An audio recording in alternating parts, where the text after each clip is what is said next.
guys, kenalin gue Elisa Dewi Andita yang bakal berbincang tentang apa itu gempa bumi. Tapi gue gak sendirian, gue ditemenin sama temen gue yaitu Savona Aurora Kalista, biar gak boring. Tapi kita bakal virtual dulu ya guys, gak apa-apa kan? Tapi tenang aja, kita bakal seru-seruan bareng. Halo Elisa, apa kabar nih? Baik-baik saja kan? Kabar gue baik guys, lo gimana? Baik, Bray. BTW, lo tau nggak sih gempa terdahsyat yang terjadi dulu? Tahu dong yang di Aceh pada tahun 2004 itu kan? Yap, bener banget, Bray. Lo tahu nggak sih kronologi kejadiannya gimana? Kalau sepengetahuan gua, gempa itu terjadi di Aceh pada tahun 2004. Iya nggak sih? Soalnya Iya. itu aku masih umur setahun. Waka-waka bocil EF. Terjadinya pada Minggu pagi 26 Desember 2004, itu terjadi sangat besar dan dahsyat. Dan terjadi di dasar Samudra India, tepatnya pukul jam 8 kurang 22 menit. Tidak hanya berdampak di Indonesia sih, tapi negara seperti Thailand, Malaysia, Bangladesh, Sri Lanka juga kena guys. Menurut berita juga menewaskan kurang lebih 330 jiwa. Ngeri banget ya, Bray. Emangnya lu nggak tahu, Bray? Gue juga tahu, Bray, tapi gue masih kecil. Gue juga masih FF, Bray. Bro, jadi gue belum tahu cuy apa itu gempa. Apalagi itu di daerah Aceh. Dan gue kan di Jawa, guys. Setahu gue itu ada film yang menceritakan tentang judulnya itu, kalau nggak salah, Hafalan Surat Delisa. Itu kan ngeri banget ya, guys. Tapi cuma Masjid Baitur Rahman yang masih utuh, walaupun bangunan lainnya itu hancur. Iya, gue banget. Itu film bagus banget.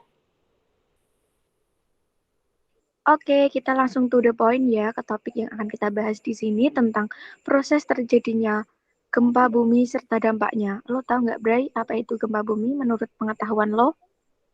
Menurut gue, dari sumber yang pernah gue baca sih, gempa itu peristiwa bergetarnya bumi akibat pelepasan energi di dalam bumi secara tiba-tiba dan ditandai dengan patahannya lapisan batuan pada kerak bumi. Akumulasi energi penyebab terjadinya gempa bumi dihasilkan dari pergerakan lempeng-lempeng tektonik. Energi yang dihasilkan dipancarkan ke segala arah berupa gelombang gempa bumi sehingga efeknya dapat dirasakan ke permukaan bumi sehingga membuat bumi berguncang dengan begitu dahsyat. Manusia pun bisa merasakan getarannya. Ya kan, Bray?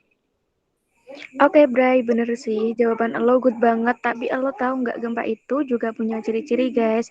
Seperti misalnya berlangsung dalam waktu yang singkat dan terjadi di lokasi tertentu aja. Tidak semuanya merasakan gempa bumi, jadi itu hanya terjadi di daerah yang rawan gempa, dan akibatnya juga dapat menimbulkan bencana. Itu bisa berpotensi terjadi lagi atau terulang kembali. Dan gempa itu tidak bisa diprediksi. Umumnya gempa tidak dapat dicegah ya, Bray, tapi dapat dikurangi atau bisa kita mengantisipasinya. Dan waktu di Aceh itu benar-benar singkat waktunya. Dan kita nggak bakal tahu kalau bakal terjadi bencana alam seperti ini. Karena seperti yang ada di sila Pancasila pertama, yaitu ketuhanan Yang Maha Esa, yang kita bisa menyimpulkan makna bahwa kita harus meyakini adanya keberadaan Tuhan yang menciptakan segala sesuatu yang di alam semesta ini. Dan dilanjutnya bencana alam yang terjadi menyadarkan adanya hubungan antara Tuhan, manusia, dan alam semesta. Karena apa? Yang terjadi tidak akan pernah terlepas dari Tuhan dan juga tidak terlepas dari kesalahan manusia yang tidak selaras dan harmonis itu, Bray. Kamu tahu kan makna dari Pancasila sila? Iya guys, gue tahu dan gue bakal klarifikasi gempa itu gimana sih bisa terjadi. Oke, di sini gue akan klarifikasi ya. Kenapa gempa itu bisa terjadi? Oke, menurut teori lempeng tektonik, permukaan bumi itu terpecah jadi beberapa lempeng tektonik yang besar. Lempeng tektonik itu segmen keras kerak bumi yang mengapung di atas astenosfer yang cair dan panas atau disebut magma.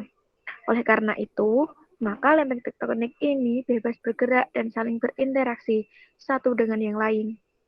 Di area perbatasan lempeng tektonik merupakan tempat-tempat yang memiliki kondisi tektonis yang aktif yang dapat menyebabkan terjadinya gempa bumi, guys. Semua bencana itu pasti akan menimbulkan kerugian, Bray. Lo tahu nggak sih akibat dari terjadinya gempa bumi? Oke, gue tahu sih. Akibatnya itu banyak bangunan yang retak, roboh, hingga hancur, terutama bagi wilayah yang terhitung dekat dengan pusat gempa. Selain menyerang bangunan, akibat gempa bumi biasanya nampak pada retaknya jalan, tanah menjadi merekah, seperti bunga, dan beberapa jembatan atau jalan yang terputus atau ambruk. BTW kan jembatan emang ambruk. Tapi ada hal lain akibat dari gempa bumi itu. Seperti misalnya menimbulkan kerugian, kemiskinan, kelaparan, warga yang sakit, baik penyakit atau luka akibat runtuhan. Terjadinya gempa yang dahsyat juga bisa menyebabkan tsunami, guys, seperti yang di Aceh dulu. Bisa juga menyebabkan longsor maupun banjir. Wah, mantap banget, Bray, penjelasan lo. Kita bisa juga mengaitkan dengan Pancasila sila keempat kan, bahwa tentunya makna demokrasi ada dalam upaya penanganan bantuan bencana. Peran masyarakat menjadi unsur yang penting, tidak hanya pemerintah saja, dalam mengatasi dan menghadapi dampak dari bencana. Setiap tindakan atau keputusan yang telah ditetapkan bukan keegoisan semata, melainkan keputusan bersama yang dilaksanakan demi kepentingan bangsa Indonesia, dilakukan musyawarah secara mufakat sehingga tidak menimbulkan konflik atau perpecahan antar sesama. Perasaan dari tadi kita terus deh, kita aja deh gue. Iyalah, aku dan Kak Puji ya. Kita kan selalu bersama dalam suka maupun duka. Cincin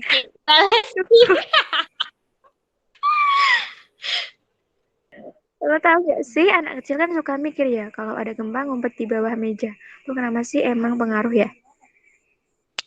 mudeng beli mudeng nggak lucu sih, tapi itu memang bisa membantu, guys. Bukan.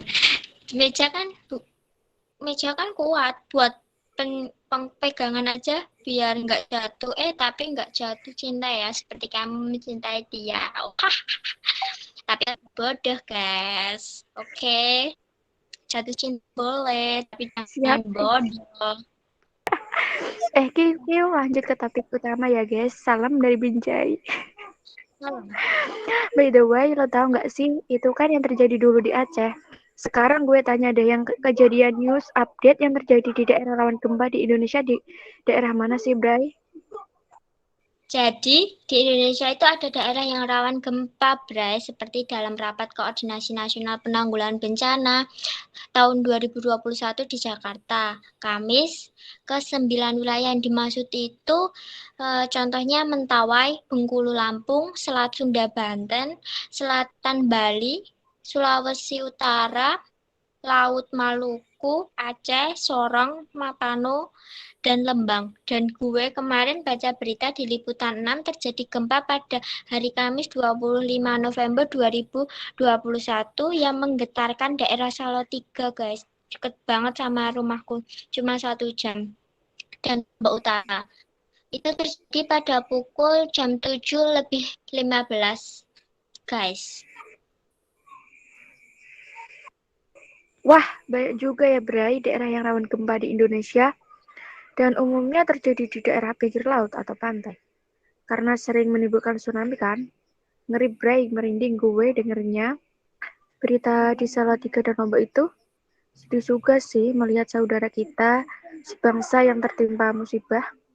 Apalagi masih sama wilayahnya Jawa Tengah yang di Salatiga itu. Cuy, lu nggak ada inisiatif transfer uang bantuan 100 juta gitu ke gue? Gila sih lo. Uang dari mana gue? Minta emak gue ditampol duluan sih yang ada. Kita bisa ikut membantu tidak hanya berupa materi aja cuy, tapi non materi juga. Bisa seperti barang-barang yang berguna, pakaian ataupun makanan. Pakaian bekas lu juga nggak apa-apa ya, masih bisa dipakai. Yang Masih bolong layak. gak apa-apa guys. Bolong.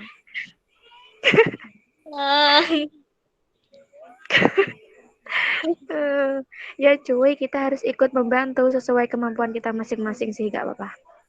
Sadarlah, wahai manusia, jadi orang itu harus bisa menjaga lingkungan juga dong. Harus bisa menjaga bumi dengan baik, jangan seenaknya sendiri. Hahaha, saya seperti Mama Dede. Oh, Wah, ceramah bun. Apa kata lo? Sadar diri, gue tuh udah sadar diri ya guys, udah ngaca. Lo juga sadar diri dong, jadi manusia. Kita harus mulai dari diri kita sendiri. Baru deh, orang lain juga akan sadar. Gue kasih tips nih, antisipasi sebelum dan sesudah gempa. Lo mau tahu nggak bro? pasti mau dong. Emangnya apa tuh? Jadi, pertama, antisipasi sebelum gempa terjadi yaitu dengan mengenali apa itu gempa, membuat bangunan yang kokoh, serta kalau bisa jauh dari daerah yang rawan gempa. Menghindari barang-barang yang berpotensi dapat menimpa kita karena runtuh, menyiapkan obat P3K, dan kedua, saat terjadi gempa, yang harus kita lakukan adalah lari keluar. Gak lari dari kenyataan ya. Jika masih bisa, tapi kalau enggak ya enggak usah sih. Terus, jika tidak menuduh di tempat yang aman. Jika tinggal di daerah pegunungan, hindari tempat yang berpotensi terjadinya longsor. Dan yang terakhir, setelah gempa terjadi, mintalah pertolongan jika terluka. Bukan hatinya yang terluka ya, Lur. Tapi periksa hal-hal yang membahayakan seperti listrik, apakah bermasalah atau tidak. Jangan berjalan di daerah sekitar gempa karena kemungkinan terjadi gempa susulan. Serta mendengarkan informasi yang jelas dari radio atau sumber lain dan terpercaya. Tidak percaya dengan berita hoax. Oke guys, informasi yang kau berikan sangat bermanfaat sekali. Semoga kita selalu dalam keadaan baik dan terhindar dari suatu bencana. Amin. Dan hatinya juga ya. Disakitin mulu. Baiklah, kita sudah lama nih bincang-bincangnya. Gak terasa ya, udah ngobrol banyak banget. Kita akhiri aja ya podcast kali ini. Virtualan nih, gak seru sih aslinya. Tapi ya seru sih, kan soalnya sama kamu. Semoga informasi yang kita bicarakan bermanfaat ya untuk semuanya guys. Kita minta maaf apabila ada kata-kata yang kurang berkenan, guys. Oke, see you di kesempatan lain. Bye-bye. Thanks, Alisa. Oke, terima kasih juga, Bray. See you to Ona. See you. Thank you, guys.